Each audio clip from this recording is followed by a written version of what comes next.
အားလုံးပဲမင်္ဂလာပါဗျာကျွန်တော်တို့ရဲ့ Miss Universe ဆိုတာ2025ပြန်တော့တဲ့အလှပဲတွေကိုကျွန်တော်တို့ရဲ့ Game Play Studio ကနေရွေးထွေးစွာနဲ့ကြိုဆိုလိုက်ပါတယ်ဗျာဟုတ်ကဲ့ပါကျွန်တော်တို့ဒီနေ့မှာတော့ Miss Universe မှာ2025ဒီ Sponsor Basic Game Show အစီအစဉ်ကိုတော့ဒီကျွန်တော်ဒီမှာ HPP နဲ့ HTV ကနေပြီးတော့ပူးပေါင်းဆောင်ရွက်ပြီးတော့ရက်ဆက်ပေးတော့မှာလည်းဖြစ်ပါတယ်ခင်ဗျာအဲ့တော့ပထမဦးဆုံးအနေနဲ့ကျွန်တော်ဒီ official media partner တွေနဲ့ပူးပေါင်းဆောင်ရွက်ပေးထားတဲ့ကျွန်တော် HPP ရဲ့အကြောင်းအနေငယ်လေးပြောပြပေးဖြစ်ပါခင်ဗျာကျွန်တော် HPP Digital ရုပ်ရှင် application ကိုတော့2023ခုနှစ်မှာစတင်ခဲ့ပြီးတော့မှ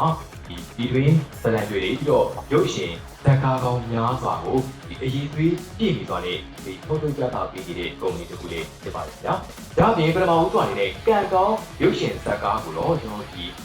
အောင်မြင်မှုများစွာနဲ့လူတွေထိုင်းနိုင်ငံမှာရှိတဲ့ရုပ်ရှင်ပေါင်း35မျိုးနဲ့ VNM မှာရှိတဲ့ရုပ်ရှင်120ကျော်ထိအောင်မြင်စွာနဲ့ပြသနိုင်ခဲ့တာပဲဖြစ်ပါတယ်။ဒါကတော့ဒီ official media partner တွေနဲ့ပါဝင်ပေးထားတဲ့ HPP ရဲ့အကြောင်းအငယ်ငယ်ပြောပြပေးခဲ့တာလည်းဖြစ်ပါတယ်ဗျာ။ဆက်လက်ပြီးတော့ official broadcasting partner တွေနဲ့ကျွန်တော် HTV အကြောင်းအငယ်ငယ်လေးပြောပြပေးပြီပါ။ HTV channel ကိုတော့2023ခုနှစ်ဒီ August မှာစတင်ခဲ့ပြီးတော့မှမြန်မာတိုင်းနိုင်ငံလုံးအတိုင်းအတာတစ်ခုနေတဲ့80ရာခိုင်နှုန်းသောဒီ digital free to air တွေနဲ့ထုတ်လွှင့်ပြသနိုင်ခဲ့ပြီးတော့မှရုပ်ရှင်ဇာတ်ကားကောင်းတွေပြီးတော့တွေ့ပေါင်းများစွာတဲ့လူတွေ reality show တွေကျွန်တော်ဒီ variety show တွေပြီးတော့ entertainment ပေါင်းဒီ show ပေါင်းများစွာကိုထုတ်လွှင့်ပြသနိုင်ခဲ့ပါတယ်ပြီးတော့စိုက်ပျိုးရေးနဲ့ပတ်သက်တဲ့အစီအစဉ်ကောင်းများစွာကိုလည်းလက်ရှိမှာထုတ်လွှင့်ပြသပေးနေတဲ့ channel တွေဖြစ်ပါတယ်ခင်ဗျာဒါကတော့အခုတင်ဆက်ပေးခဲ့တာက official media ID ပေါ့ broadcasting partner နဲ့ HPP နဲ့ HTV ကြောင်းနိုင်ငံရေးစပေးကြတာဖြစ်ပါတယ်။ဆက်ပြီးတော့နောက်တဲ့အစီအစဉ်တစ်ခုအနေနဲ့ကတော့ဒီ official media and broadcasting partner အနေနဲ့ပေါင်းပေးထားတဲ့ HPP မှာဒီ CEO ကနေပြီးတော့အဖွင့်မှာစကားပြောကြားပြီးတော့မှာဖြစ်ပါတယ်ခင်ဗျာ။အဲ့တော့အဖွင့်မှာစကားပြောကြားပေးနိုင်ပါတဲ့အတွက်ဒီကျွန်တော် HPP မှာ CEO အမမချူရအောင်ဒီကိစ္စတော့ပြည့်ပြပေါ်ပါတယ်ခင်ဗျာ။အခု over ပြည့်ကိုပြပါမယ်ခင်ဗျာ။ ဟုတ်ကဲ့ Miss Universe အလှမယ်လေးများအားလုံးမင်္ဂလာပါအခုလိုပေါ့နော်အမားတို့ studio လာရောက်ပေးတဲ့အတွက်ကြောင့်မလို့ HPP တင်းကနေပြီးတော့နှိမ့်ထွေးစွာဒီကြိုးဆိုပါတယ်အမားတို့ HPP နဲ့ HTV ကတော့အခုနှစ်ရဲ့ပေါ့နော် Miss Universe ရဲ့ official broadcasting partner အနေနဲ့ကိုမီပန်မိုးကြီးလေးရရှိပါတယ်အဲ့အတွက်ကြောင့်မလို့လေအမားတို့ဘက်ကနေပြီးတော့အများကြီးဂုဏ်ယူဝမ်းသာလေးကျေးဇူးတင်မိပါတယ်ရှင်နောက်တစ်ခုကတော့ပေါ့နော်အမားတို့ဒီနေ့မှာ Miss တွေနဲ့အလှမယ်နဲ့ဒီအတူတူ KCC တွေအတူတူအိမ်ကစားကြမယ်အဲ့အတွက်ကြောင့်မလို့ KCC တွေပြီးတော့ဆုရရှိတဲ့ဒီလိုစုပေးမှုအစီအစဉ်တွေပါအမားတို့ဟိုပေါ့နော်အများကြီးဖန်တီးထားပါတယ်နောက်တစ်ခုကတော့ပေါ့နော်အမားတို့ HPP အနေနဲ့ HPP တိုက်တဲ့ award ဆိုပြီးတော့မှတိုက်တဲ့ award တစ်ခုကိုချီးမြှင့်ပေးသွားမှာပါဒီ title award ကိုရတဲ့လူက HPP မှာပေါ့နော်နောက်ပါဝင်တဲ့စကားတွေဇလန်တွဲတွေမှာလည်းအလင်းတင်တယ်လို့ပေါ့နော်ပါဝင်ခွင့်ရရှိနေအခွင့်အရေးတွေရမှာပေါ့နော်အဲ့တော့အားလုံးပဲစူးစမ်းကြမယ်လို့ပြောလို့ပါတယ်အားလုံးကျေးဇူးတင်ပါတယ်ရှင်ဟုတ်ကဲ့ပါအခုဒီလိုပြန်မှာစကြွကြပြီးသွားခဲ့တယ်ဒီဒီမှာ CEO နဲ့တင်ကြတာကျေးဇူးတင်ပါတယ်ကျေးဇူးတူရင်ကြည့်ရှိပါရခင်ဗျာโอเคအဲ့တော့ဆက်လက်ပြီးတော့နောက်ထပ်စိတ်ဝင်စားချက်ကောင်းတဲ့ game တွေရှိပါတယ်ဒီနေ့ activity မှာတော့ကျွန်တော်တို့ရဲ့ Miss Universe 2025ပြန်လို့ရအလှပဲရတဲ့ဒီလို game အများကြီးကိုဆက်ပါဖြစ်ပါတယ်အဲ့တော့ဆက်လက်ပြီးတော့ကျွန်တော် presenter review ကနေပြီးတော့ဆက်ဆက်ပြီးတော့မှာဖြစ်ပါတယ်ခင်ဗျာကြည့်လိုက်ရအောင်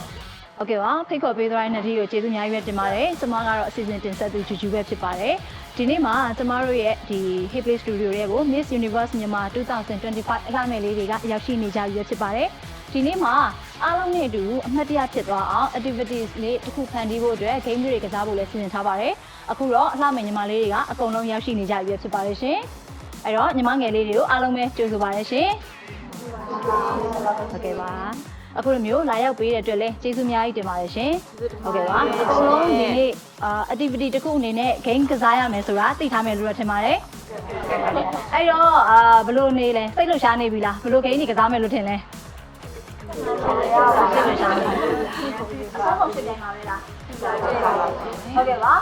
အခုအကုန်လုံးကလည်းတက်တက်ကြွဖြစ်နေပြီဆိုတော့ game အကြောင်းကိုရှင်းပြချင်ပါတယ် game အကြောင်းကိုမပြောခင်ပထမဦးဆုံးအနေနဲ့ပြန်ဝဲဖြစ်နေတဲ့အတွက် team တွေကတော့ခွဲရပါမယ်အဲဒီတော့ပထမဦးဆုံးအနေနဲ့ team လေးတွေခွဲမယ် team ခွဲရဲဆိုတဲ့နေရာမှာအဖွဲ့6ဖွဲ့ခွဲပါမယ်အဖွဲ့6ဖွဲ့ကနေပြီးတော့တစ်ဖွဲ့မှာ6ယောက်နှုန်းနဲ့6ဖွဲ့ခွဲမယ်ပြီးတော့ရင်နှစ်ဖွဲ့က game design လေးတစ်မျိုးကိုရှင်းပြရမှာဖြစ်ပါတယ်အဆင့်ကတော့ page 3ခုရှိပါမယ် အဲ့လိုမျိုးအဆင့်ဆင့်ရှင်ပြိုင်သွားမယ်ပေါ့နော်အဲ့ဆိုလို့ရှိရင်အရင်ဦးဆုံးအနေနဲ့စပြီးတော့ team ခွဲတာလေးကိုစလိုက်အောင်ပါရှင်အဲ့ဆိုရင် team ခွဲမယ်နော်ဘယ်သူတွေကဘယ်အတင်းကြမယ်တော့မသိဘူးအခုအမလက်ထဲမှာပါလာတဲ့ box လေးထဲမှာ random ဒီလက်ပတ်လေးထည့်ပေးထားတယ်ဒါလေးတွေကိုမဲနိုင်ပြီးတော့အကြောင်းတူတဲ့ကိုလက်ပတ်နဲ့အကြောင်းတူတဲ့လူ6ယောက်တစ်ဖွဲ့စီနဲ့6ဖွဲ့ဖြစ်သွားမယ်တစ်ဖွဲ့ကတော့9ယောက်ပဲပါမယ်เนาะအဲ့လိုမျိုးလေးခွဲသွားလိုက်မယ်အဲ့ဆိုလို့ရှိရင်စပြီးတော့ team ခွဲလိုက်ကြမယ်အကြောင်းရိုးလာပါပြီအဲ့ဆိုရင်ဒီဘက်ကပဲအရင်ဆုံးစလိုက်မယ်เนาะအခုလည်းဒီတိုင်းလေးပဲနိုင်လိုက်တာမွေးနေတယ်မို့အကြောင်းယူနေလက်စပါအောင်တကယ်လည်းနေပြီဟုတ်ကဲ့ဟိုးโอเคအဲ့ရဒီဒါတင်းတော့လည်း2ယောက်2ဖွဲ့ဖြစ်နေတယ်2ယောက်ကတစ်ဖွဲ့ဖြစ်နေတယ်ဒီ6ယောက်ဖြစ်သွားပါပြီ6ယောက်ပြပါပါပြီအေးလက်ကုပ်လာလေးပြပါ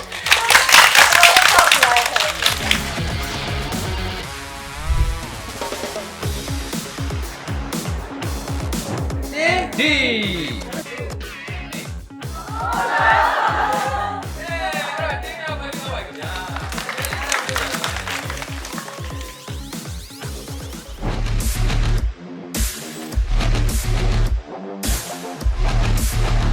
ီဟုတ်ကဲ့ပါအဲ့ဆိုရင်အခု team တွေလည်းရသွားပြီဆိုတော့ team 6ဖွဲ့ရတော့ပေါ်ထွက်လာပြီ team A ကနေပြီးတော့ FT ပေါ့နော်6ဖွဲ့ပေါ်ထွက်လာပြီ team တွေကဘာစားလုပ်အောင်ပါလဲဆိုတော့အမားက game အကြောင်းလေးကိုအရင်ဆုံးရှင်းပြချင်ပါတယ်သူကပထမဆုံးဘယ်လိုစောင့်ပါလဲဆိုတော့ပထမအဆင့်မှာ6ဖွဲ့လုံးကကစားမယ်မဲနိုင်ပြီးတော့2ယောက်က2ဖွဲ့2သိန်းကိုတစ်ခါပြိုင်မယ်2သိန်းကိုတစ်ခါပြိုင်မယ်ဒီဘက်2သိန်းကတစ်ခါပြိုင်မယ်3ခါပြိုင်မှာပေါ့နော် game တွေကတော့တူမှာမဟုတ်ဘူးအဲ့ဒီအတွက်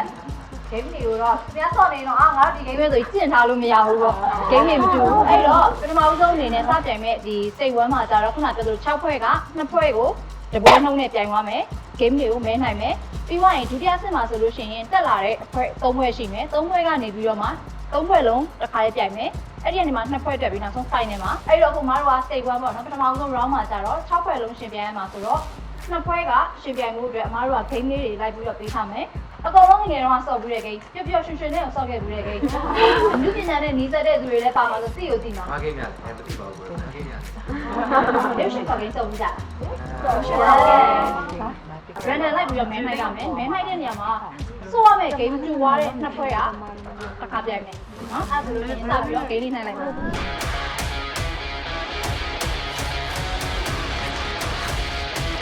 ဘုရားကအဖက်လေးစတော့မာဂိမ်းလေ1 2 3 movie quiz movie quiz ဖြစ်ပါတယ်ကဲအဲ့တော့အဲ့ movie quiz ကို team F နဲ့ဘယ် team ကပြိုင်ရတာလဲ team C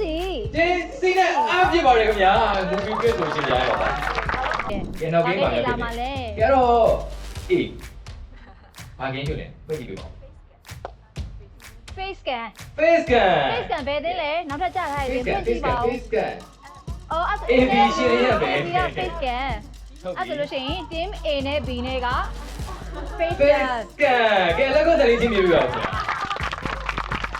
အဲ့တော့နောက်ဆုံးဂိမ်းကတော့ဟောပါကျွန်တော် balance game ဖြစ်တာအဲ့တော့နာမည်လေးပြောပါဦး balance ဘာဂိမ်းလဲဟုတ်ပါနောက်မှာ ပြောရင်တော့ကျွန်တော် ABC တိတ်မကွဲသေးလို့ပါ team E ဖြစ်ပါတယ်အဲ့တော့ okay အဲ့တော့အဖွဲ့တွေကတော့ကျွန်တော်ပြောသွားပြီ game ကလေ3မျိုးထွက်လာပြီအဲ့တော့စဖြစ်ပါ movie quiz ကဲစလိုက်ရအောင်ဟုတ်ကဲ့ပါဒါကတော့ပထမဦးဆုံးဒီ group 6ခုထဲမှာပထမဦးဆုံးရှင်ပြိုင်မဲ့ team C နဲ့ team F ပဲဖြစ်ပါတယ်နှစ်သိန်းကဒီရုပ်ရှင်ဖော်တိုင်းလို့မြန်မာလိုပြောရင်ရုပ်ရှင်ဖော်တိုင်းကိုဆော့မှာပေါ့နော်အဲ့တော့အမားက game အကြောင်းလေးကိုအရင်ဆုံးရှင်းပြမယ်ငယ်ငယ်တော့ဆော့ခဲ့တဲ့အတိုင်းပဲရုပ်ရှင်ဖော်ကြမှာပေါ့ရုပ်ရှင်နာမည်တွေဖွက်မယ် gameplay ကရုပ်ရှင်ဇာတ်ကားတွေကိုနာမည်ဖွက်မယ်ဖြည့်တဲ့အချိန်က3မိနစ်ရမယ်3မိနစ်အတွင်းမှာဒီအဖွဲ့ဝင်6ယောက်ထဲမှာ1ယောက်ကထွက်လာပြီးတော့ကျန်တဲ့9ယောက်ကပြေကိုခံမှန်းမယ်ကိုဟန်မူရလို့ပြမယ်အတန်ထွက်လို့မရဘူးပါဇက်ကနေပြလို့မရဘူး3မိနစ်အတွင်းမှာဇာတ်ကားကိုခံမှန်းနဲ့အများဆုံးထင်နိုင်တဲ့ဖွဲ့ကအနိုင်ရရှိမယ်နော်အဲ့ဒီတော့စပြီးတော့ဘယ်အသင်းကအရင်စပြီးတော့ဖြေမလဲဆိုတာတော့ဒီထိဆုံးကအဖွဲ့2ယောက်ကစုံစမ်းစစ်ချပြီးဆုံးဖြတ်လိုက်မယ်โอเคဟုတ်တယ်နော်အဲ့ဒါဆိုလို့ရှိရင်သူစပြီးတော့ပြိုင်မယ်ဆိုတာစုံစမ်းစစ်ချလိုက်ကြမယ်စုံစမ်းစစ်နိုင်ပါပြီအဲ့ဆိုလို့ရှိရင်ဒီနေ့တော့စပြီးတော့မမီโอเคကြည့်မယ်โอเคအဲ့ဒါစလိုက်မယ်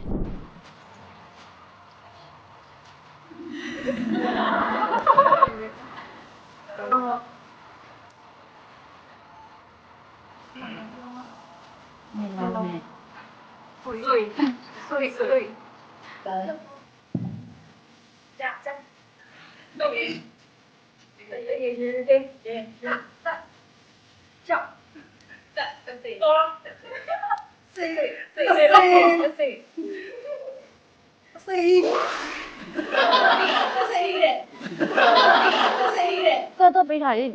လေးလုံးနဲ့ယေး တမနေရှိ ပြန်လေးနောက်အဲ့ဘာလဲပြန်လေးတော့အချိန်ကုန်အောင်ပါလေးရ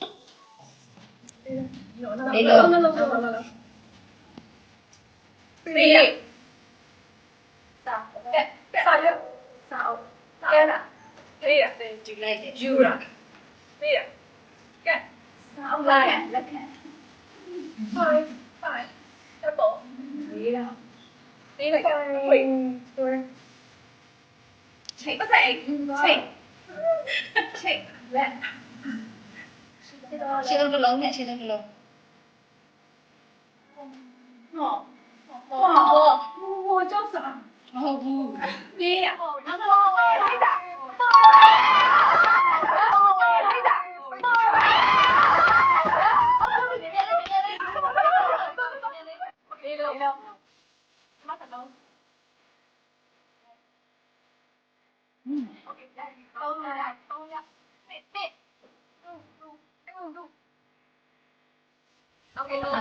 ဆုံးလုံး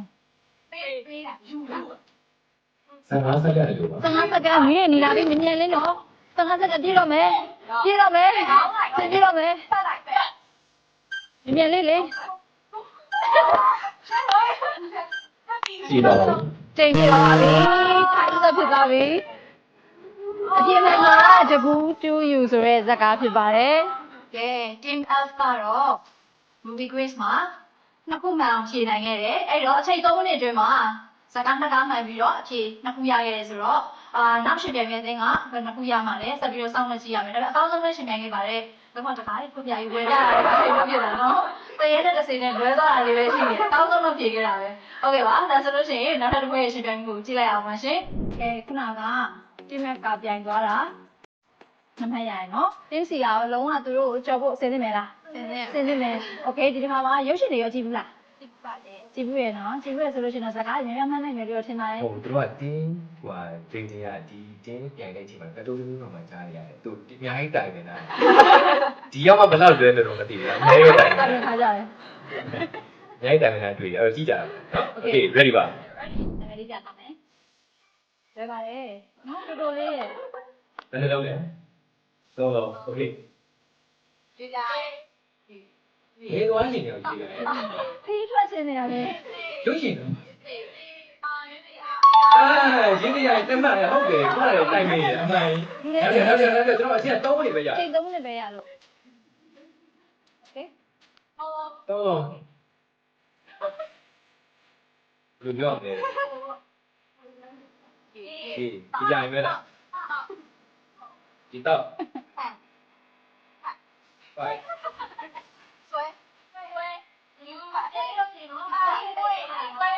เจ๊ต้องมีเลยอ่ะไอ้ยูนี่พี่น้องนี่လုံးနေတယ်တွေ့ယူ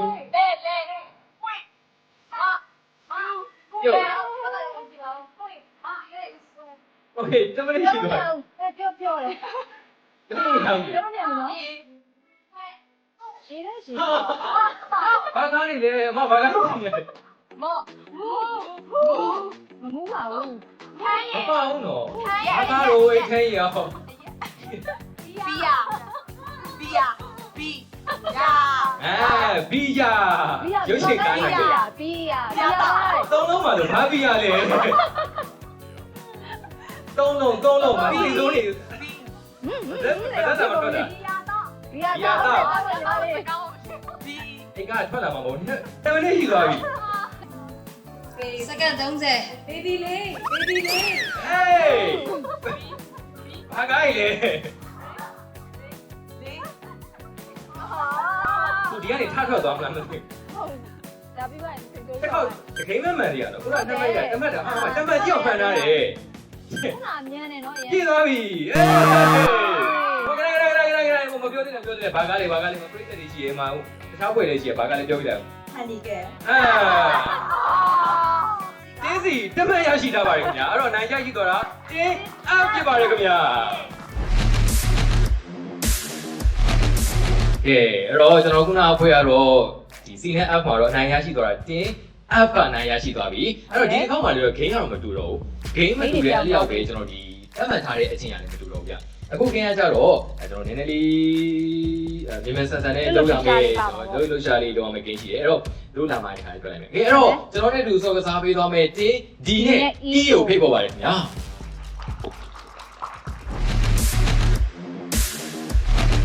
အဲ့တော့ကျွန်တော်လူဖိတ်ခွက်ဆိုတော့ကျွန်တော်ပြောပြမယ်နော်ကျွန်တော်အချင်းနဲ့10မိနစ်ပဲရမြန်ဆန်လောက်မယ် balance ပြရမယ်ကျွန်တော်ခွက်ကကြတော့အခုက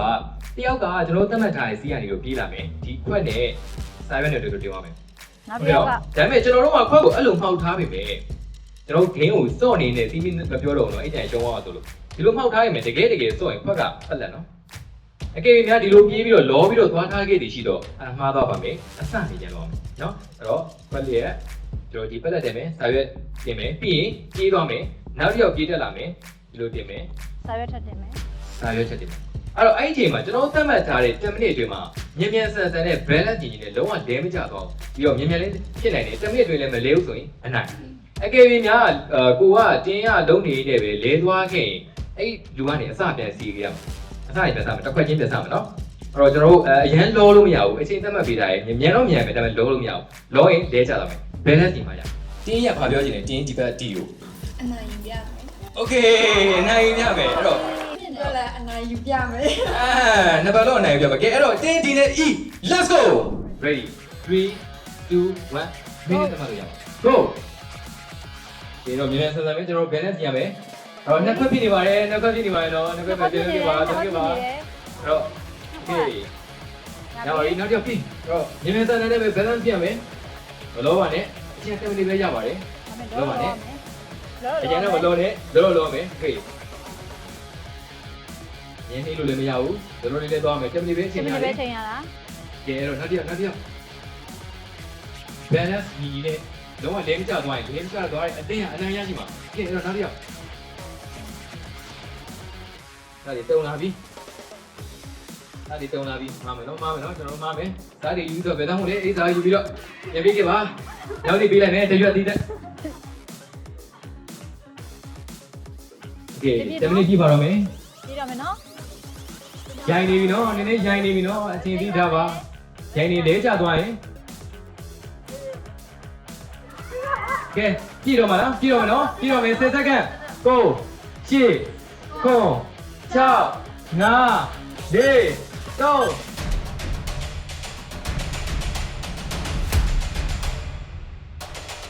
5 4 3 2 1ပြေးသွားပါပြီဘယ်နှခွက်လဲရအောင်1 2 6 8ခွက်ပြပါတယ်ခင်ဗျာကဲလက်ကုပ်တယ်လေး ရပါတယ် Okay ready 3 2 1 go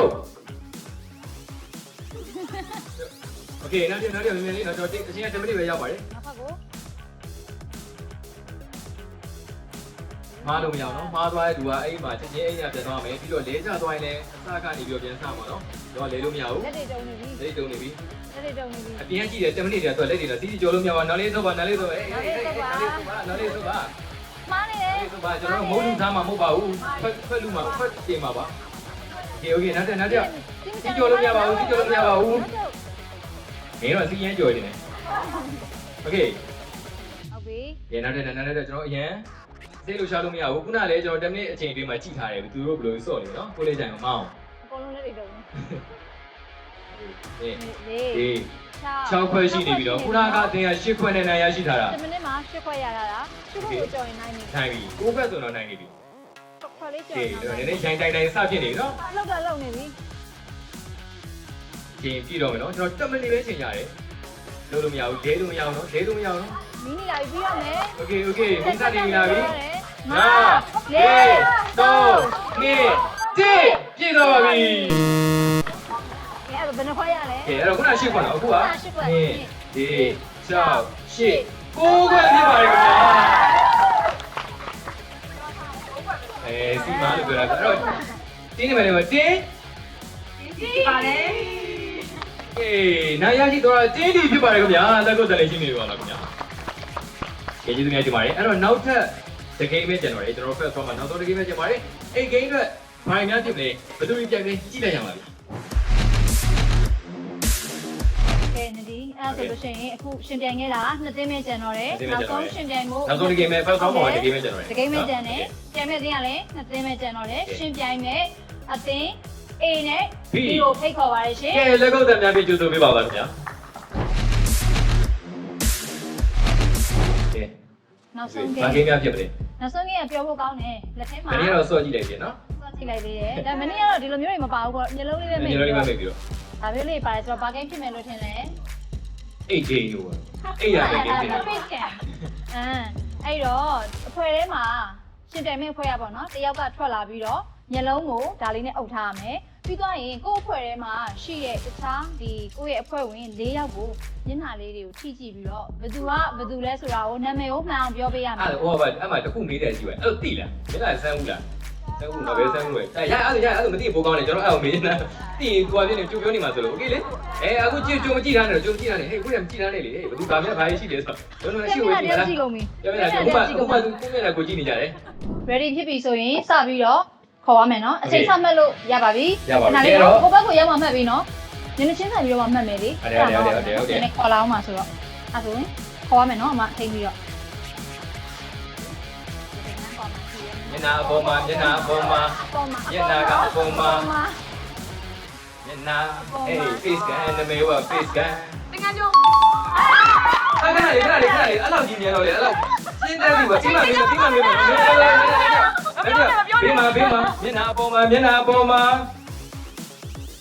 ဘယ်သူတော့ ဆယ်လို့နိုင်ရဲ့သိချစ်ကြလေးဒီပိုင်းနဲ့ညနာလေးတောင်းကြီး ကိုဖိုင်းတော့မှတ်တာလေနောက်တစ်ယောက်မျက်နှာအပေါ်မှာမျက်နှာအပေါ်မှာအဲ့တော့ဘယ်နှစက္ကန့်နဲ့ပြီးသွားလဲခင်ဗျာ30စက္ကန့်နဲ့ချက်ချင်းပြီးသွားတာခဏလေးဟိုဒီလိုတယောက်ကလည်းချက်ချင်းဘာနဲ့မှတ်တာလို့ပေါ့โอเคကျွန်တော်တို့ကမှန်းလာတာအဲ့ game ကိုမနေ့ကစမ်းတော့ကြည့်တော့10မိနစ်ဒီမှာရပါမှာဆိုရင်30စက္ကန့်နဲ့ချက်ချင်းပြီးသွားတာ လုံးဝနော်လုံးဝမျက်နှာပေါ်ပါလက် နောက်ဘက်ပြောနေခြင်းမျက်နှာအပေါ်မှာ အခုလည်းကြိုပြီးတော့နော် request လုပ်တော့ပါရှင်မျက်နှာလေးကတော့အပေါ်မှာ အပေါ်မှာပါအဲ့တော့ကျွန်တော်တို့ကအချင်းက10မိနစ်ပဲသတ်မှတ်ပေးထားတယ်အဲ့10မိနစ်အတွင်းမှာဒီပေးထားတဲ့စက္ကန့်အတွင်းမှာဘယ်နှယောက်သိလဲလို့မှန်းတာအဲ့တော့ဒီ team A က30စက္ကန့်နဲ့ရလာပါတယ်ခင်ဗျာဒီလက်ကောက်တန်လေးချင်းနေပါလားကဲပို့ရတာအဲ့တော့ကျွန်တော်တို့ ready ဆိုတဲ့ချင်းစပြီးမှတ်ပါအဲ့တော့ညနေအကြီးကပုံပြစမ်းပေးပါပြီးတော့အကေများကိုယ့်ရဲ့နာမည်မသိဘူးဆိုရင်ပုံနေတော်တော်စမ်းနေတယ်မော်လေးတဲ့ စိတ်ကလေးပြောပြတယ် အဲ့တော့မျက်နှာအဓိကပို့ပြီးတော့စမ်းပြီကျွန်တော်ဒီမျက်နှာပို့ပြီးတော့သိရတယ်အကေကကိုကနာမည်မေ့နေရုပ်တရက်နာမည်မေ့နေဆိုရင်ကိုသားပြုမြို့ကိုပြောလိုက်လို့ရတယ်နော် ready ပဲနော် စမယ် ကဲ3 2 1 go အဲ့ဒီကကန်ပြီးတယ် ဘက်ကညနေနောက်ရက်ဒီမှာ အဲ့ဒီရော ဒီမနာဟာ ဟုတ်လားတကယ်ကြီးလား သိကြလား သိကြရလားဟောစပင်းနေပါ ဒါပဲ ဒီနေ့ဒီနေ့လေးချင်းတက်နေပဲကြရတာ အောင်လဲနောက်ရက်ပြီးစီးတယ်မေးမယ်လို့ဘလို့မျက်နှာကိုဘိုင်းနဲ့ကိုယ်လုံးမသိဘူးဟာမြေနောက်တစ်ယောက်နောက်တော့အေးပေါ်နောက်တော့ပဲ အခါကဲလောက်ပါဦးအဲ့စက္ကန့်နော် 25စက္ကန့်ဟုတ်ကိုဂိမ်းကိုနည်းနည်းတန်များရှိလားချင်းချင်းတန်းစီသွားတာရေလူဘိုင်းနဲ့မှတ်တာမျက်နှာကိုလို့ပေါ့ပထမတစ်ယောက်တော့ စမီကကားနဲ့လည်းတူတယ်လေ တူတယ်โอเคနောက်တစ်ယောက်က ယောက်ျားကတော့ဒီပြ ဒီပါလေစပင်း သပင်းစမိတ် ဒီစမိတ်ကိုသိရတယ်ဘယ်သူမှန်းသိတယ်โอเคနာတာနောက်တစ်ယောက်နောက်ဘူးနောက်တစ်ယောက်နောက်ဘူးပဲလားဟောတော်စီရတော့အခုလိုပြောလို့နောက်ဆုံးတစ်ယောက်ကတန်းသိသွားတယ်ပေါ့ သိပါတယောက်ဝဲတန်တာလည်းသိပါတယ် ကဲအဲ့တော့25စက္ကန့်ဖြစ်ပါပြီခင်ဗျာတင်းပြီးဖြစ်ပါတယ်ခင်ဗျာနိုင်ရရှိသွားတာကတော့တဲ့တော့ကျွန်တော်အခုပြိုင်ပြီးသွားတဲ့ game မှာတော့3သင်းစီကတော့တက်လာပြီ ဟုတ်တယ် နော် အခုဒီရလာတဲ့3သင်းကနောက်တစ်ဆင့်မှာ3သင်းစလုံးတစ်ပြိုင်တည်းရှင်ပြိုင်မှာဖြစ်ပါတယ်အခု6သင်းမှာအတီးတီး2သင်းစီတစ်ဖွဲ့ရှင်ပြိုင်လိုက်တဲ့အခါမှာ3သင်းပေါ်ထွက်လာပါတယ်ဒီ3သင်းကနောက်တစ်ဆင့်မှာတော့တစ်ပြိုင်တည်းဂိမ်းတစ်မျိုးတည်းကိုပဲသူတို့ရှင်ပြိုင်ပြီးတော့ကစားရမယ်အဲ့ဒီအချိန်မှာတကယ်ကိုသူတို့တွေတက်ကြွပြင်းပြင်းထန်ထန်နဲ့အပြိုင်ဆိုင်နေဖြစ်လာတော့မှာပါအဲ့တော့ तू ကဒီချိန်ကျတော့ခုနကကျတော့ကျွန်တော်ကအချိန်ကိုပြန်ရတာအချိန်တွင်းမှာသူတို့ပြန်ရတာအခုအဲ့လိုမလို့3သင်းပြန်ရမှာဖြစ်သွားတယ်နော်ကဲအဲ့တော့နောက်ဂိမ်းပါလေကြည့်လိုက်ရအောင်ဗျာကဲအဲ့တော့ကျွန်တော် first game ကိုတော့အောင်မြင်စွာနဲ့ပဲပြီးဆုံးခဲ့ဖြစ်ပါတယ်အဲ့တော့ဒုတိယ game ရောက်ရှိပါပြီဒုတိယဆင့်ရောက်ပါပြီခင်ဗျာဒုတိယဆင့်ကိုတော့ကျွန်တော်ခုနပြောသလိုပဲဒီနိုင်သွားတဲ့အတင်း3တင်းနိုင်သွားတင်ပါနော်3တင်းရောက်လာပြီဒီ3တင်းမှာမှနိုင်သွားတဲ့2တင်းရပဲ final တက်မှာဆိုတော့အခု game ကတော့အခွက်လေးပဲစီးတာဆိုဘာ game ဖြစ်မလဲတော့မသိ3သင်းစလုံးကတစ်ပြိုင်တည်းကစားရမှာဆိုပါမယ်အချိန်ကလည်း10မိနစ်ပဲရမှာအချိန်လည်း10မိနစ်ပဲရမှာ10မိနစ်ပဲရမယ်ဘာ game ဆော့လဲဘယ်သင်းနေပါမလဲအဲ့တော့ဖိတ်ခေါ်လိုက်အောင်အဲ့တော့ကျွန်တော်နဲ့တူဒုတိယဆင့်ကိုဆော့ပေးသွားမယ် Team FPD ကိုဖိတ်ခေါ်ပါရခင်ဗျာကဲအဲ့တော့မကြွေဒုတိယဆင့်ရောက်ပြီဒုတိယဆင့်ရောက်သွားပြီနော် game နံပါတ်က Candy က Candy Cash ဆိုတော့ Candy Cash ဆိုတဲ့အတိုင်းပဲကျွန်တော်တရားလုံးလေးပါမှာပေါ့နော်ကျွန်တော်ဒုတိယဆင့်မှာတော့သတ်မှတ်ထားတဲ့အချိန်က10မိနစ်ပဲရှိတယ်အဲ့10မိနစ်အတွင်းမှာပဲ3ဝက်ပြန်ဆုံးမယ်ဆိုတော့ Candy Cash ဖြစ်တဲ့အတွက်ကြောင့်မလို့ကျွန်တော်တို့ဒီခွက်လေးတွေမှာကျွန်တော်ကင်မရာမြောင်ပြလိုက်မယ်နော်ဒီဘက်ကိုပြလိုက်မယ်နော်ဒီပြလိုက်မယ်နော်တရားလုံးလေးတွေပါပါတယ်ဒီထဲမှာပါတဲ့တရားလုံးလေးတွေမှာကျွန်တော်ငငယ်တော့ဒီတရားလုံးလေးအများနဲ့စနေကြအောင်မလေးမလေးကိုစမ်းပေးဖို့နဲ့သူကြိုက်တယ်ပေါ့လေကောင်းနေနေဆိုတော့ဒီထဲမှာကျွန်တော်အယောင်3ယောင်ပါတယ်အဲအယောင်3ယောင်ထဲမှာကျွန်တော်တင်း3ခုရှိတဲ့အတွက်3တယောက်တစ်သိန်းကို1ယောင်စီသတ်မှတ်ပေးမယ်အဲ့ဒီသတ်မှတ်ထားတဲ့အယောင်ကိုပဲထည့်ရမှာဒီခွက်လေးကိုထည့်ရမှာကိုရှိရဒီဖန်ခွက်ထည့်ရမှာနော်ပောက်ပြီးတော့ထည့်ရမှာထည့်တဲ့အခါမှာလေကျွန်တော်ဒီမှာကြည့်တူလေးရှိပါတယ်အဲ့ဒီတူနဲ့ယူပြီးထည့်ရမှာလက်နဲ့လည်းလို့မရဘူးလက်နဲ့နိုင်လို့မရဘူးအိမ်မှာလို့လက်နဲ့နိုင်လို့မရဘူးတူနဲ့နိုင်ပြီးတော့အဲ့ဒီကိုသတ်မှတ်ကိုကလိန်ဝရသတ်မှတ်ထားရဆိုအဲ့ဒီလိန်ဝရပဲဖက်ထည့်ရမှာတသိန်းလုံးအယောင်မားဝါးတဲ့ခါကျရင်ကိုတင်းကိုသတိပေးဖို့လိုရတော့ကျွန်တော်တို့ကသတိပေးမှာမဟုတ်ဘူးနော်ကိုတင်းကိုသတိပေးဖို့လိုတယ်အယောင်မားနေပြီဆိုတဲ့ဟာကိုသတိပေးဖို့လိုတယ်ဘာလို့ဆိုတော့အယောင်မားနေတဲ့တလုံးကြံခဲ့ရင်အဲ့တလုံးကလည်းအမှတ်ရောက်ပါမယ်နော်သူများဘက်ကတလုံးပို့သွားလိမ့်မယ်ကိုသတ်မှတ်ပေးတယ်ကျွန်တော်အယောင်သတ်မှတ်ပေးမယ်အဲ့အယောင်ပဲထည့်ပါကျွန်တော် start လို့စပြီးတော့ပြောတာ ਨੇ စပြီးရုံမှာတူနော်တူယူကပထမဆုံးလူကအရေးကြီးရနော်တူယူပြီးွားရင်အယောင်ထည့်ပြီးရင်တူကိုကိုယ့်ရဲ့ခွက်နဲ့ဒီးရမှာထားခဲ့ပြီနော်အဲ့ဒါမှနောက်လူကဆက်ယူလို့တယ်မှာအဲ့တူကတခြားနေရာမှာရောက်သွားပြီဆိုရင်နောက်လူလေးခတ်သွားတယ်တယောက်ကိုအနည်းဆုံးနှလုံးတစ်ခါကောက်ရင်တယောက်ကိုအနည်းဆုံးနှလုံးကောက်ပြီးတော့မှနောက်ကိုတစ်ခါရွှေ့လို့ရမှာတစ်လုံးပဲကောက်ပြီးတော့နောက်ဘက်ကိုသွားလို့မရအောင်အနည်းဆုံးနှလုံးကောက်ခဲ့ပြီးတော့ဟုတ်တယ်နှလုံးကောက်ပြီးမှရွှေ့သွားမယ်နောက်ကျန်တဲ့လူကအဲ့ဒီရောင်တိုင်းပဲထွက်လာပြီးတော့နှလုံးအနည်းဆုံးကောက်ပေးရမယ်အဲ့တော့အဓိကမရမတခါကတော့နှလုံးလုံးမပါဘူးလေတရုတ်တိုင်းကတော့မရဘူးတခါကနှလုံးဂျင်ကြီးကျတော့တော်ခက်ပါသူလေတခါကနှလုံးမဟုတ်တခါကတစ်လုံးစီပဲနှစ်ကြိမ်ယူလို့ရတယ်ဂျင်းလေးပါအိမ်မှာတူရဖမ်းတာလို့မမင်းနေတယ်တစ်ခါတော့နှလုံးပါလိုက်ရင်အဲ့ရတာပေါ့အဲ့လိုအရန်ကျန်းသွားတော့ရတယ်ရအဲ့လိုကျန်းသွားရတယ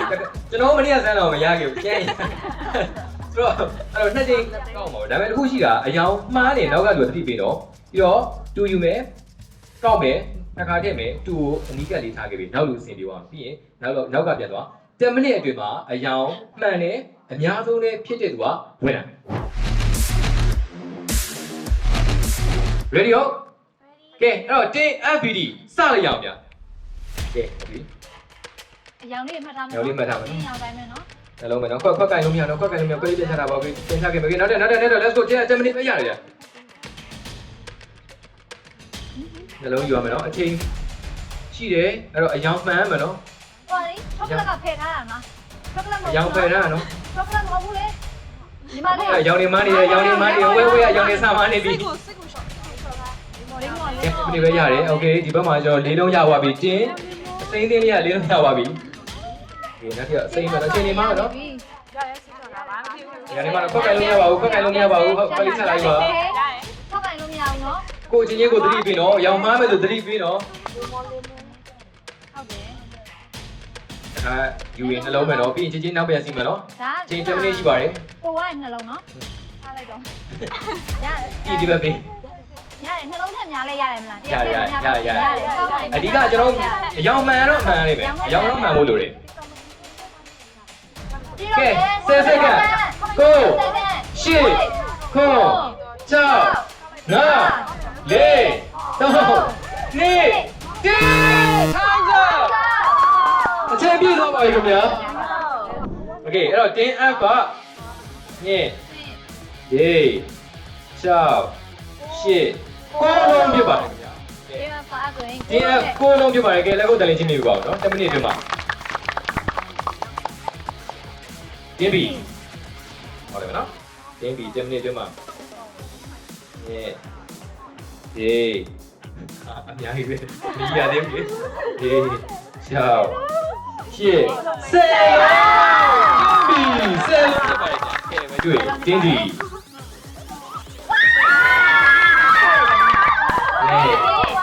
လေး6လုံးကဲအဲ့တော့အနိုင်ရရှိသွားတာတင်းဘီ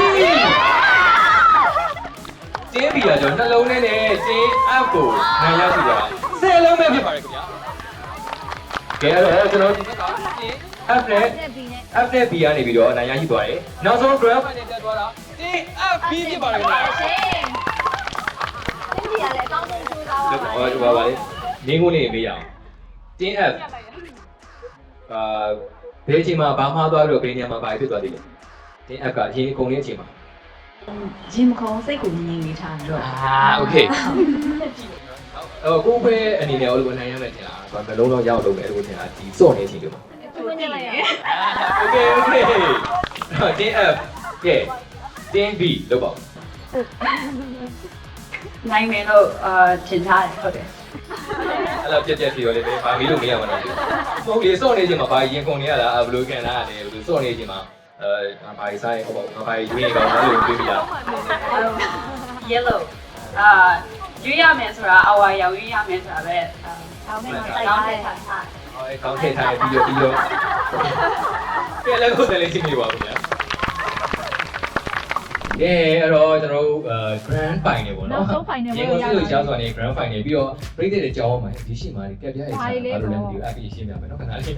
နော်အဲ့တော့ grand final ဖြစ်တဲ့အလျောက်ပဲကျွန်တော်တို့ရှင်းပြမယ့်ကိန်းရတယ်ညမ်းမယ်ပန်းမယ် တန်းမယ် တန်းမယ် stress တွေပါလဲ stress တွေ on တော့ဒီပြိုင်ဆိုင်တွေညစ်ပတ်လို့ရတယ်ပါမယ်နော် နည်းနည်းလေးညစ်ရမှာပေါ့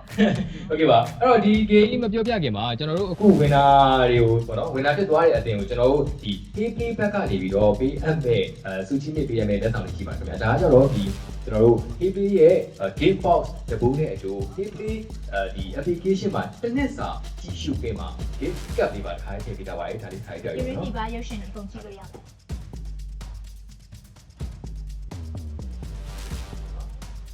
ဒီမှာကက်လေးပါကျွန်တော် AP original series တွေ movies တွေအကုန်လုံးကြည့်လို့ရတယ်ပြီးတော့ပြည်တွင်းပြည်ပရုပ်ရှင်ဇာတ်ကားအကုန်ကြည့်လို့ရတယ်ကျွန်တော် AP application မှာတစ်နှစ်ကြည့်ရှုခွင့်ပေးတော့မှာဖြစ်ပါတယ်ခင်ဗျာဒီအယုတ်လေးလေးရမှာပေါ့နော်ကြည့်ကြရပါလားဗျအဲ့တော့ကျွန်တော်တို့ gift နဲ့ပတ်သက်ပြီးပြောပါဆိုတော့ကျွန်တော်ဒါစော့မယ်ခင်ရှင်းပြတယ် ပြန်ဝင်အကြောင်းလေးပြောလိုက်ကြပါနော် နော်အဲ့တော့ကျွန်တော်တို့ရဲ့ဒီမှာချထားတဲ့ဒီမှာ HTV ရဲ့ AP ကက်လေးတွေပုံမှန်ဒါပုံမှန်ကြည့်မယ်ဆို HTV နဲ့ HTV အရောင်ကြည့်မယ်ဆိုရင်အဖြူနဲ့အမဲ ဒီနေပဲနေရောက်ရှိတယ်အဲ့မှာကျွန်တော်တို့ကအခုလည်ထားတဲ့အတိုင်းပဲတသိန်းက HTV ယူလိုက်မယ်ဆိုရင်နောက်တစ်သိန်းက Heplay ဖြစ်သွားတယ်အဲ့ဒီမှာအခု HTV ကဒါအထူလေးပုံမှန်လည်းမှဆိုရင် Heplay ကအမဲလေးဖြစ်မယ်နော်အဲ့ဒီမှာတသိန်းက HTV လည်းနေချိန်မှာနောက်သိန်းကလည်း Heplay ကိုလည်နေလိမ့်မယ်ဒါပေမဲ့ stock နေရင်းနေပဲကျွန်တော်တို့ကဘေးနားတွန်းညှိလို့ရသေးတယ်ဘေးနားတည်း HTV ကိုလှန်နေဆိုရင်အဲ့မှာပြေးမှောက်လို့ရသေးတယ်ကို Heplay လုံးလို့ရတယ် ကိုပြောင်းလို့ရတယ် အဲ့တော့ကျွန်တော်အချိန်3မိနစ်ရှိတယ်3မိနစ်တည်းမှာအများဆုံးနဲ့အမှန်ဆုံးဖြစ်ရမယ်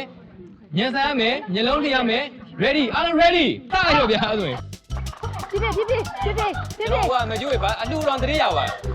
မလို့အမကငွေ အဲ့ကျွန်တော်တို့တင်းက Heplay တယ်ကျွန်တော်တင်းကဘယ်သူမှလည်းမှတ်ပြီးတော့ Heplay အဖြူကအမဲတွေပဲတွေ့နေပြီ ဘယ်သူလည်းမသိဘူး Heplay နော် ဒီဘက်မှာအဖြူ မကြွေး ကျွန်တော်ဘာမှမမှတ်ပြီးတော့ Heplay နော် HTV နောက်မယ်တိတ်လို့မရဘူး မပါနေပြီနော်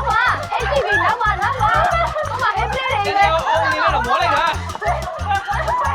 အဲ့တော့အမဲတွေပဲ ကျွန်တော်တင်းကဘာလဲလို့ အဖြူရတယ် ညီမတို့အားလုံးပေါင်းဆော့ရအောင်ဟေးအဖေပေါင်းဆော့နေရလားလို့အားလုံး HTV တွေပဲ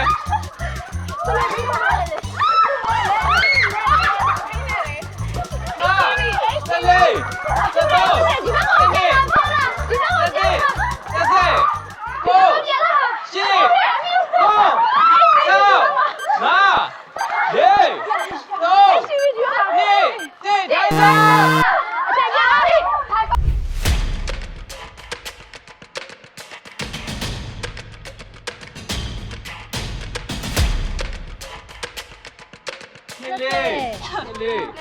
我本身也在那个，然后就27အဲ့တော့ကျွန်တော်တို့ အမဲများပါရဲ့ 23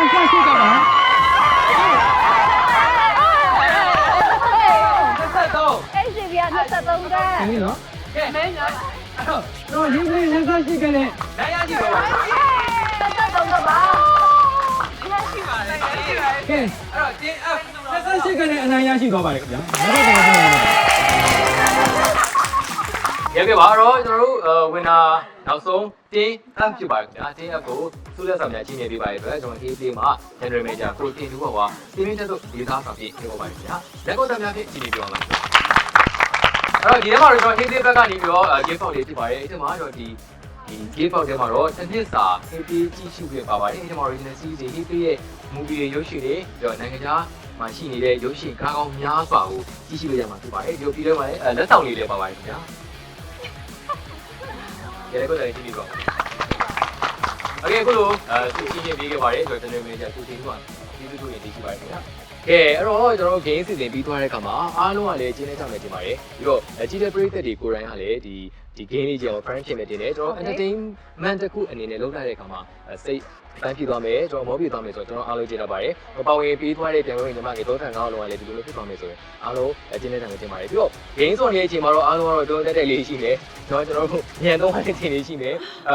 ဒီလိုပဲဒီ battle ဖြစ်နေတဲ့အချိန်မှာတော့အားလုံးရဲ့ဇေယျတက်တဲ့မှုမြင်နေရပြီပဲလေအားလုံးပြီးသွားတဲ့အခါမှာအားလုံးညီမတွေပါတကယ်ပြည့်စုံဖို့ကောင်းပါတယ်ဒါကြောင့်မလို့လေမကြခင်မှာလည်းသူတို့တွေကဒီ35ရောက်လောက်ဟာ Miss Universe မြန်မာ2025အတွက်ကိုထပ်ပြီးတော့ရှင်ပြန်ရမှာဖြစ်ပါတယ်အဲ့ချိန်တုန်းကလည်းပရိသတ်တွေက